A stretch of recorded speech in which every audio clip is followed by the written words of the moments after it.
Location: Town: Whispering Pines, Montana.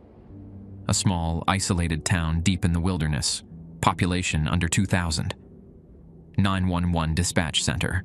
A small, outdated call center on the edge of town, housed in an old, prefabricated government building. Surroundings: dense pine forests, long stretches of empty highway, deep lakes, and abandoned mines. The nearest city is over 100 miles away. Weather: bitterly cold winters, frequent blackouts due to snowstorms, and long nights where the sky feels heavier than it should. It was nearing the end of my shift when the call came in. The old landline phone at my station crackled, its green digital display flickering weakly in the dim light of the dispatch office. The weather outside was brutal, the kind of Montana cold that freezes your bones, turns your breath into fog the moment you step outside. The entire town had been blanketed in snow for the past 3 days. The roads were dead silent, save for the occasional snowplow crawling through the streets like a sluggish metal insect. Nights like this, the calls were usually the same: car accidents, power outages, maybe a lost hiker. But this call was different. I glanced at the caller ID. It wasn't a normal number, just a string of zeros. Whispering Pines Emergency Dispatch. I answered, my voice steady. What's your emergency? At first, there was only static, a slow, distorted hum, like the sound of wind filtering through an old radio. I almost thought it was a deadline when a voice whispered, I need help. It was a child, a young girl, soft, breathless. All right, sweetheart, I said, keeping my voice calm. Can you tell me your name? Silence. Then, he's outside. My fingers tightened around the phone. Who's outside? A long, shuddering pause. Then the line cut out. The call log flashed unknown origin. No way to trace it. No number. No location. I leaned back, exhaling sharply. Probably a prank. Some kid messing around on a disconnected line. Still, something about it felt wrong. I was about to shake it off when I noticed the envelope sitting on my desk. I hadn't seen it before. It was plain, manila, unmarked. Someone must have left it during my shift. My gut twisted slightly as I flipped it open. Inside was a single sheet of paper, and written on it, in fading typewriter ink, was a list of rules. Rules for the Whispering Pines Emergency Dispatch Center. Rule 1. If you receive a call from an unknown number between 2 a.m. and 3:30 a.m., do not trace it. Do not attempt a callback. Just listen. Rule 2. If the caller says, he's outside, hang up immediately. Do not acknowledge them. Rule 3. The phone will ring at exactly 3:13 a.m. It will not be a person. Let it go to voicemail. Do not answer. Rule 4. If you hear breathing on the line but no one speaks, put the call on hold and count to 60 before resuming. If the breathing continues, disconnect the call and log it as an unresolved incident. Rule 5. Sometimes you will receive a call from your own number. You will be tempted to answer. Do not. Rule 6. If a call comes in and the voice on the other end sounds like someone you know, do not speak first. Ask them a question only the real person would know. If they answer incorrectly, hang up. Log the call as redacted. Rule 7. You may get a distress call from the Whispering Pines Police Department. This is impossible. The station was shut down in 1993. Do not respond. Rule 8. Never, under any circumstances, acknowledge the 12th line on the call log. If you do, pray. I read the list 3 times, the words blurring together as a cold, sinking feeling settled in my stomach. I glanced at the old call log screen beside my desk. The display flickered weakly, listing my received calls. 11 lines. Only 11. I swallowed hard, feeling a faint tremor in my hands. Then, right before my eyes, a 12th call appeared. No number, no ID. Just one word, written in static-filled text. Listen. The 12th line on the call log flickered faintly, the word listen pulsing like a heartbeat. I stared at it, my breath slow, measured, careful, like a diver standing at the edge of a deep trench, knowing that once I went under, there would be no coming back. The dispatch center was eerily quiet. The only sounds were the hum of the fluorescent lights overhead and the faint buzz of the old radio sitting on the shelf behind me. Snow drifted outside the small window, heavy and constant, turning the world beyond into an endless sea of white. I reached for the call log terminal and tapped the screen, trying to clear the anomaly. But the 12th call refused to disappear. The log was frozen, stuck in place, as if whatever had written that word was still waiting for me to acknowledge it. I wasn't about to. Instead, I took a slow breath and turned my attention back to the list of rules. My eyes locked on Rule 5. Sometimes, you will receive a call from your own number. You will be tempted to answer. Do not. I swallowed hard, my pulse quickening. That had to be a joke, right? Some creepy initiation thing. An old dispatcher's idea of hazing. Then the phone rang. Loud, sharp, piercing. I jumped, my pulse hammering as I instinctively reached for the receiver. But as my fingers hovered over it, I saw the caller ID screen. It was my own number. The line went cold. My stomach twisted itself into knots. A mistake. A glitch. It had to be. The phone kept ringing. 5 rings. 6. 7. Each chime dug deeper into my skull, pressing against my nerves. My fingers twitched. I could just pick up and... No. Snatched my hand back as if the receiver had burned me. The rules. The goddamn rules. Do not answer. The phone rang one last time. Then it stopped. The call log blinked. A new line appeared, right beneath the 12th entry. Call received. No response.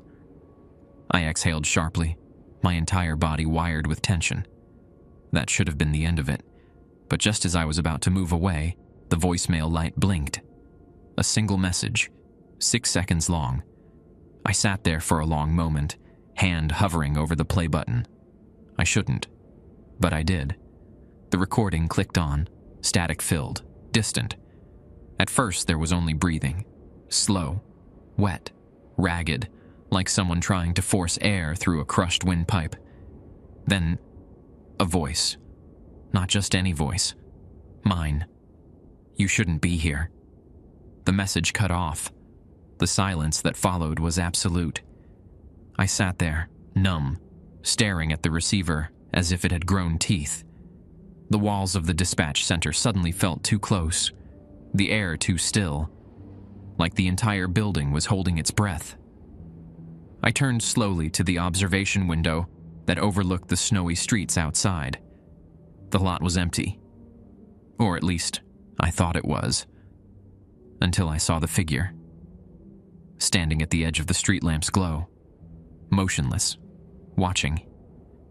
And even through the glass, even through the storm, I could hear it breathing. The figure outside the dispatch center hadn't moved. It stood just beyond the reach of the flickering street lamp, barely visible through the swirling snow. Tall, unmoving. Its presence itched at the back of my skull like a splinter too deep to pull free. I didn't move either. Didn't blink. Didn't breathe. The only sound in the room was the soft click of the clock ticking on the wall. Then the phone rang again. Sharp, insistent, demanding. I wrenched my gaze away from the window, heart slamming against my ribs. I already knew, before I even checked the caller ID. Rule 7. You may get a distress call from the Whispering Pines Police Department.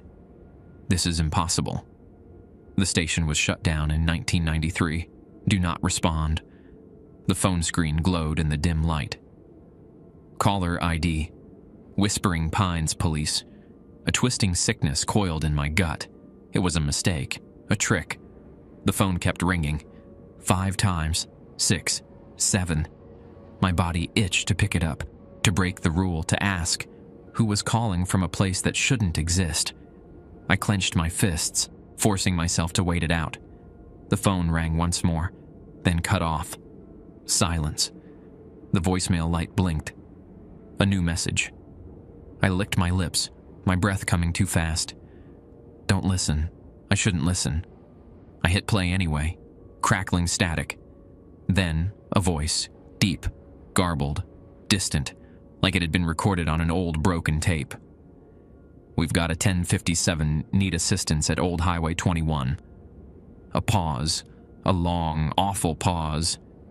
Then the voice, lower, now, closer. Operator, can you hear me? A rush of distortion drowned out the words, like the tape had been chewed up. Then something else spoke through the static. Not a voice, not human, something hollow, broken. Come see. The message cut off. I slammed the phone down, shoving myself away from the desk, my pulse hammering against my skull. I grabbed the rule sheet, scanning it again. The Whispering Pines Police Department didn't exist. It had been abandoned for 30 years. The town history file was vague on why. Some people said there was a fire. Some people said the officers vanished, but no one ever talked about it directly. No one ever went there. I turned back to the window. The figure was gone. The parking lot was empty. But I wasn't alone. Something knocked. Not at the door. Not on the glass. From inside the room. 3 slow taps. Pause. Then 3 more. I turned my head slowly, dreading what I'd see. The radio scanner on the shelf had turned itself on. The dial twitched, turning on its own, the static morphing into something that wasn't static anymore. It was breathing, slow, wet, raspy. And then, through the radio speaker, something mimicked my own voice perfectly. Operator, can you hear me? The radio static filled the room, twisting itself into something not quite human. Operator, can you hear me? My voice, but it wasn't me. It came through the old radio scanner, distorted, unnatural, too slow, like someone was replaying my own words back to me, stretching them apart, breaking them down. I grabbed the handset off the desk, my grip clammy. Who is this? The radio hissed, crackled, then, knocking, loud, sharp, from the back of the dispatch center. 3 knocks, pause, 3 more. I jolted up so fast my chair nearly toppled over. My hand flew to the rule sheet, my eyes scanning desperately. Rule 5. Sometimes, you will receive a call from your own number. You will be tempted to answer. Do not. No, not that one. Rule 8. Never, under any circumstances, acknowledge the 12th line on the call log. If you do, pray. I turned to the call log screen. There were 11 calls. Then, right before my eyes, the 12th line appeared. No number, no ID, just a single word. Inside. My stomach dropped. The room suddenly felt too small, too tight. The fluorescent lights hummed louder, buzzing like angry wasps trapped behind glass. I turned my head slowly, toward the back hallway, the hallway that led to storage, to the breaker room, to the door that should have been locked. The knocking came again, heavier this time. Something was in here with me. Then, the phone rang, loud, shrill, cutting through the thick, suffocating silence. I whipped back around, staring at the caller ID screen. It wasn't a number, just 3 words, blinking in faint green text. Dispatch Center, Line 2. The second phone line. The internal phone, the one inside the building. I swallowed, my throat dry, my fingers hovering over the receiver. Do not answer. The rules screamed at me. Every instinct I had screamed at me. But then, from the radio speaker, my own voice whispered again. Pick up.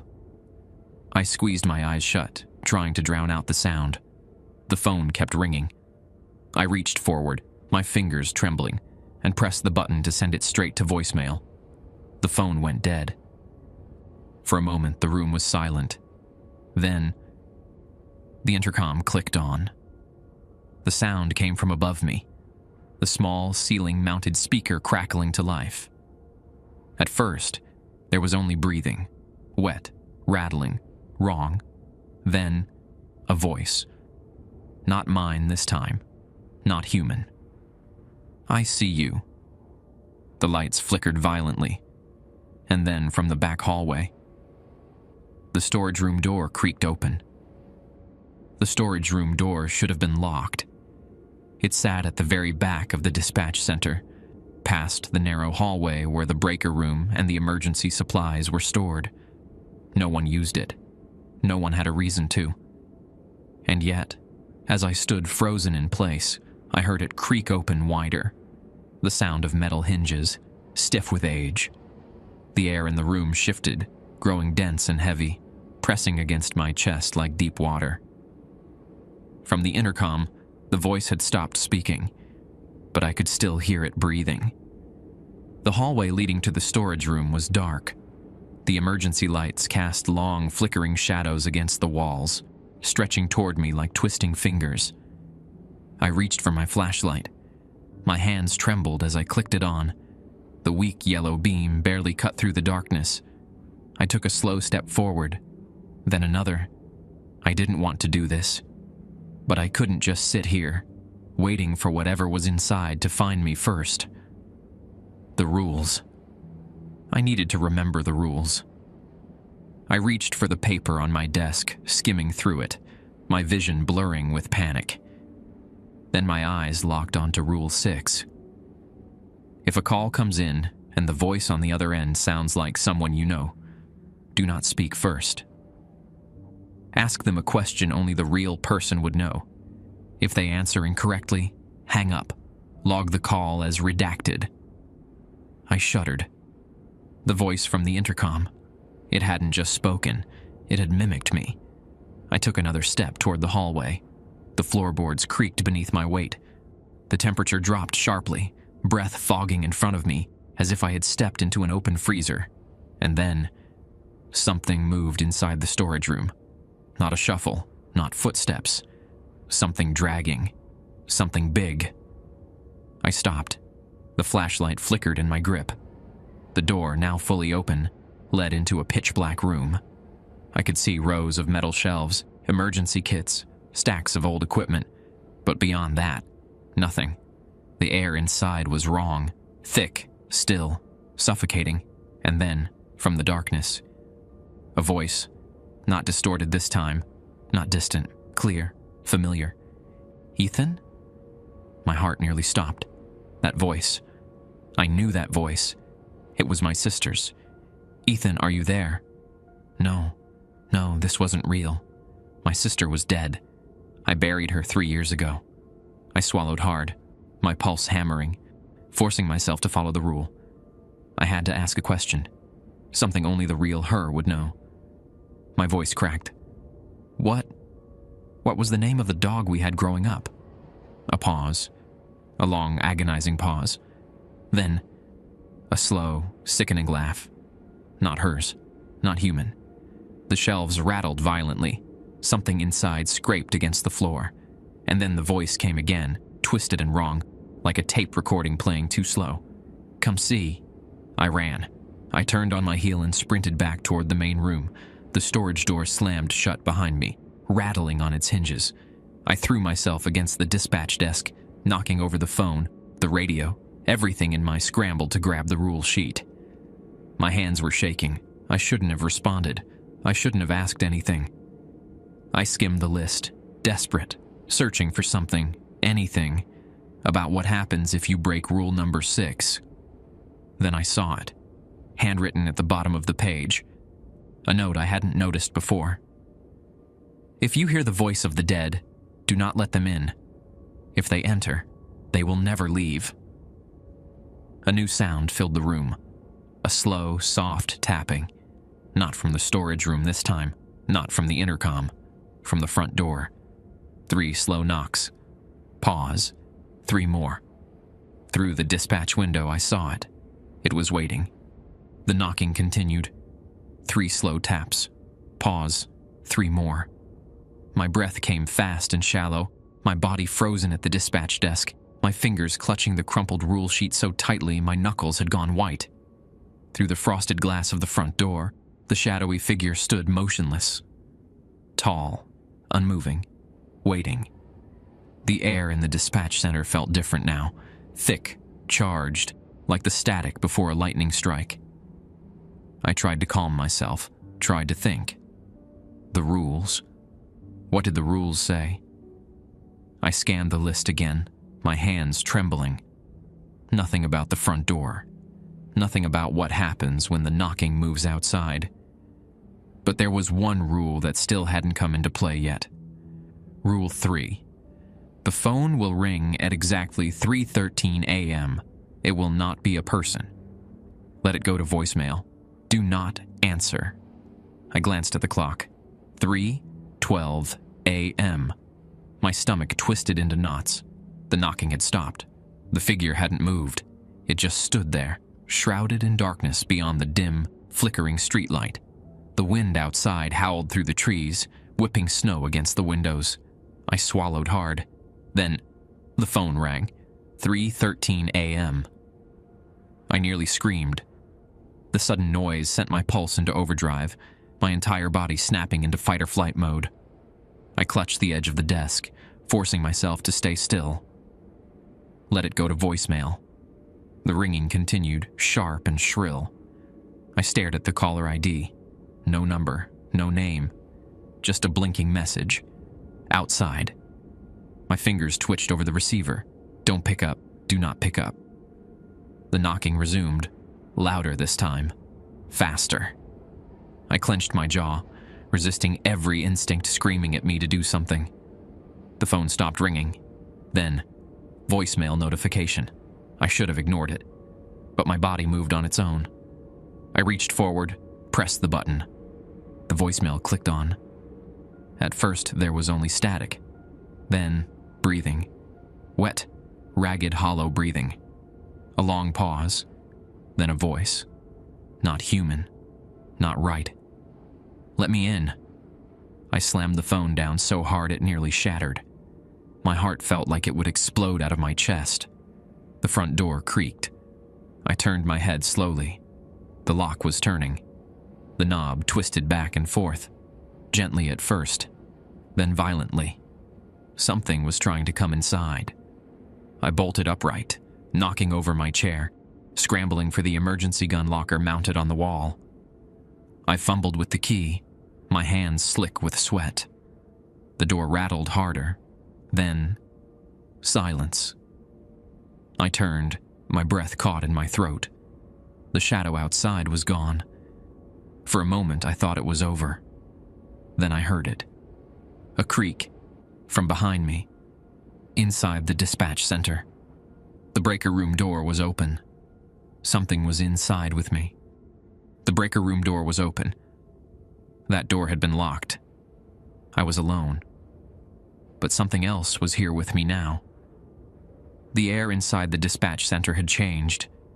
It felt thick, heavy, wrong, like I was breathing through wet cloth. The fluorescent lights overhead flickered wildly, buzzing like angry hornets. I swallowed hard, my ears straining against the silence. Then, a single footstep, coming from inside the breaker room. I gripped the emergency firearm in my shaking hands, the weight of it foreign, unfamiliar. I had gone through training. I had shot at paper targets. But this? I didn't know what I was dealing with. Another footstep, closer. I took a slow, careful step backward, my boots barely making a sound on the linoleum. Then the radio clicked on. The old police scanner, still sitting on the shelf behind my desk, let out a burst of static. Then, a voice. Not just any voice. Mine. But it wasn't me. It was wrong. Don't move. I froze. Another footstep. Closer. I couldn't see it yet. It was waiting in the shadows. The voice on the radio whispered again. Don't turn around. My breath hitched. I clenched my jaw, my pulse hammering. The rule sheet. I still had it clutched in my free hand. Frantic, I scanned it. Nothing about the breaker room. Nothing about voices on the radio telling me not to turn around. I had no instructions for this. Then, a low creaking noise. Not from the breaker room. From the desk behind me. Right behind me. The back of my neck prickled. Something was standing there, close enough to touch me. The radio crackled again, my voice whispering through the static. If you see it, it sees you. I squeezed my eyes shut. I was not alone, but I couldn't look. I needed to get out. Slowly, I took a step toward the front door. The air behind me shifted. Something moved. The whispering voice on the radio laughed. A slow, distorted, broken laugh, like it was enjoying this. I took another step, and another. Then, the emergency lights cut out. The entire dispatch center plunged into total darkness. For a split second, there was nothing. Then I heard it, right in my ear. Found you. A cold, wet hand clamped around my wrist. I screamed. The hand was ice cold, wet, wrong. It wrapped around my wrist with inhuman strength, the fingertips too long, too sharp, pressing into my skin like exposed bone. The air around me felt like it had been drained of warmth, of sound, of life itself. I ripped my arm away, stumbling backward, my breath coming in short, ragged gasps. Darkness pressed against me, absolute and suffocating. I swung the gun up, but I couldn't see a damn thing. Then, a sound, a low, rattling exhale, right in front of me. My mind screamed at me to run, but I couldn't see the exit, couldn't tell which way was safe. The radio crackled again. Not my voice this time. Someone else, a child, software breathy, familiar. He's outside. My stomach clenched. The little girl, the first call of the night. A cold realization flooded me. I hadn't followed Rule 2. If the caller says, he's outside, hang up immediately. Do not acknowledge them. I had talked to her. I had broken the rule. And now, he wasn't outside anymore. He was here. A rush of movement came from the darkness, and I fired blindly. The muzzle flash lit up the room for a fraction of a second. I saw it. A tall, stretched figure, its face an empty void, a shifting black absence where features should have been. Its arms were too long, ending in dripping fingers. And its mouth. God, its mouth. It wasn't a normal mouth. It was a hole. A deep, sucking blackness, opening wider as it let out a sound that wasn't a scream, wasn't a voice. It was a dial tone, the sound of a dead phone line. The shot had no effect. The thing lurched forward fast. I threw myself to the side, crashing into the dispatch desk, knocking over equipment, feeling wires snap beneath my hands.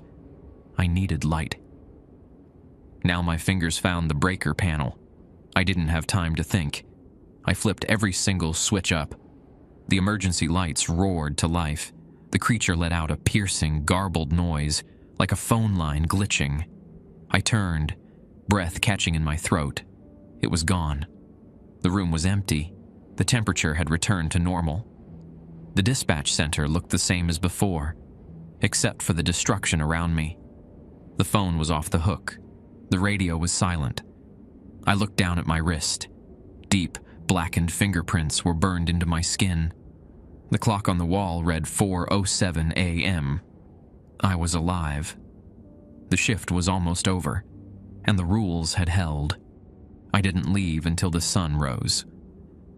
The next shift worker, an older guy named Ray, came in, shaking snow off his coat. He barely glanced at the destruction. "Rough night?" he asked, yawning. I just stared at him. He didn't wait for a response, just sat down, flipped open his own clipboard, and started going through the morning routine, like nothing had happened, like this was normal. I turned to leave, but then I glanced at the call log screen. My stomach twisted.